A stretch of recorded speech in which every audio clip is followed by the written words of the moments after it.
Bonjour et bienvenue dans ce 4e épisode consacré aux pépites du Game Pass. Je vais peut-être me répéter pour ceux qui me suivent, mais si jamais vous avez un jeu que vous avez vu dans cette liste et qui ne se trouve plus sur le Game Pass, évidemment vous allez pouvoir les retrouver sur d'autres plateformes. Et je commence avec un jeu, un classique, que je n'avais toujours pas parlé dans ces séries de vidéos consacrées au Game Pass, c'est Undertale. Undertale, qui est un jeu développé par une seule personne, en pixel art, dans lequel on va incarner un enfant tombé dans le souterrain. Un monde sous la terre, peuplé de monstres et séparé par une barrière magique. Notre but sera de remonter à la surface et nous devrons affronter les monstres rencontrés, mais aurons le choix de les tuer ou de les épargner. Ce choix ne sera pas sans conséquence car il affectera l'évolution des dialogues, des personnages et de l'histoire en elle-même, plusieurs fins étant possibles. Je ne développerai pas trop l'histoire ici car elle est à découvrir par vous-même. On passe avec un jeu multijoueur puisque Among Us est disponible sur le Game Pass. C'est un jeu multijoueur en ligne de 4 à 15 personnes qui était sorti en 2018, mais comme vous le savez sans doute, a eu un très gros succès lors du confinement en 2020.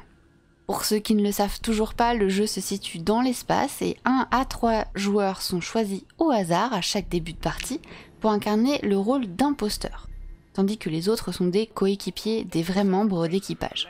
Plusieurs cartes sont possibles, un vaisseau spatial, un bâtiment volant, une base planétaire ainsi qu'un avion. Les coéquipiers se voient confier des tâches à effectuer autour de cette carte, chaque quête prenant la forme d'un mini-jeu. Les imposteurs ont la capacité de saboter des systèmes de la carte, de se déplacer grâce à la ventilation et surtout d'assassiner des membres d'équipage. Et l'objectif des équipiers est d'accomplir toutes les tâches avant d'être assassinés, de trouver ou d'éliminer les imposteurs.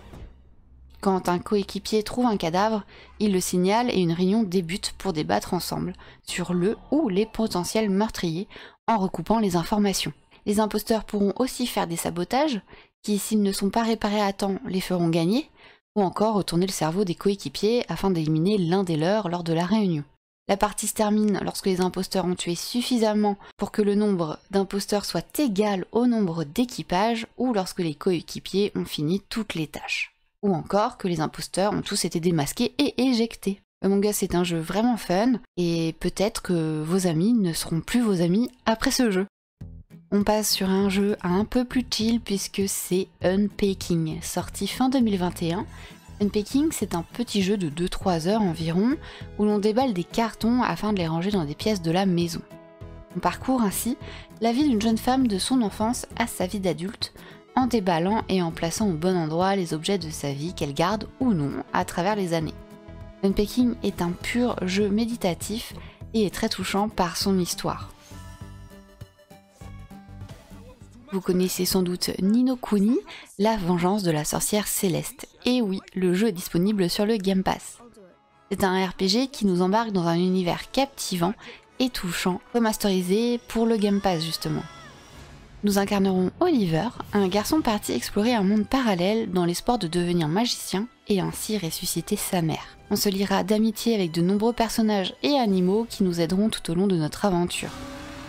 On retrouve bien évidemment les marqueurs du RPG, mais aussi des nouveautés pour l'époque avec une carte libre d'exploration, des moyens de transport, des mini-jeux et des quêtes secondaires évidemment.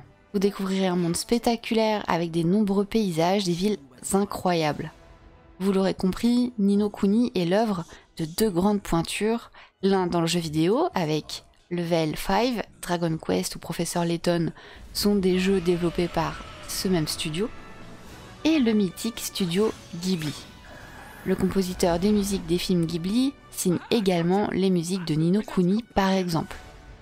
Donc il n'y a vraiment plus à hésiter et partez à l'aventure avec ce magnifique jeu.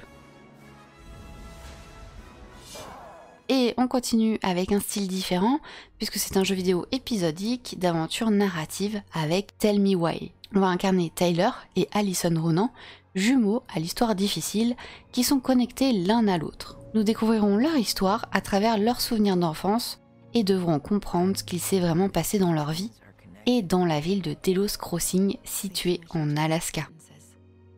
Le jeu aborde un thème peu mis en avant dans le jeu vidéo, puisqu'on retrouvera la transidentité d'un des personnages. C'est une belle histoire développée par Dontnod, notamment connu pour Life is Strange, à découvrir en 3 chapitres sur le Game Pass.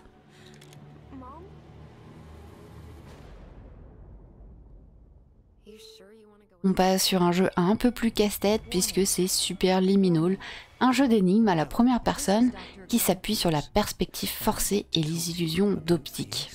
Le joueur participe à un programme de thérapie par les rêves, mais bien sûr, au cours de l'étude, le personnage se retrouve piégé dans un cycle de rêves récurrents et va être guidé par la voix du superviseur de l'étude, le docteur Glenn Pierce, sur la façon dont il va falloir s'échapper du rêve. La plupart des puzzles impliquent de traverser une série de pièces pour atteindre leur sortie, et le joueur peut manipuler certains objets de la pièce de façon à jouer avec la perspective. Si vous aimez les puzzle games, ce jeu est vraiment fait pour vous. On passe à un jeu sans prise de tête cette fois, puisque c'est Coffee Talk, qui est un visual novel sorti en 2020. On va jouer un barista travaillant dans un café dans la ville de Seattle, version fantastique, puisque nous écoutons les préoccupations des clients tout en préparant des boissons.